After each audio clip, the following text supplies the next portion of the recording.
বাংলাদেশের প্রবাসীরা কুকুর আছে না, কুকুর কুকুর কুকুরের সমানে যদি সম্মান পেয়ে থাকে, আমি আসাদ বলতেছি, আমরা গর্বিত। কিন্তু আমরা পাই না। বাংলাদেশের একটা কুকুর মারা গেলে মানুষ কিভাবে, কি পরিণত ভাবে, কিভাবে লেখালেখি করে। দেখছেন সেই দিন মাজারের মধ্যে একটা কুকুর মারা গিয়েছে, কতজন কত কি করছে। তার মতোই যদি আমরা প্রবাসীরা যদি সম্মান পেয়ে থাকি, আলহামদুলিল্লাহ বলতেছি, তাও পাচ্ছি না। এই দেশে বসবাস বেশি বেশি করে বাঙালি, পাকিস্তানি, ইন্ডিয়ানি।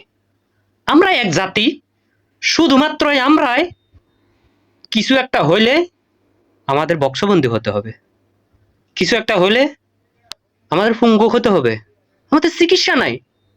দেখেন ইন্ডিয়ার এম্বাসি খুব মজবুত, তাদের একটা কিছু হলে সাথে সাথে তারা চিকিৎসা নিয়ে ব্যবস্থা করে। তেমনি পাকিস্তানের একই অবস্থা, কিছু একটা হলে তাদের কোম্পানি তাদেরকে চিকিৎসা দেয়। আমাদের কিছু একটা হলে যা একটা টিকিট ধরাই দিছি, দেশে গিয়ে চিকিৎসা কর। আর যদি কোম্পানি চিকিৎসা না করে, রুমের মধ্যে ফুঙ্গু হয়ে থাকতে হবে। আমরা এমন একটা জাতি রে ভাই, আমরা কখনো শুধরাবো না, কখনো না।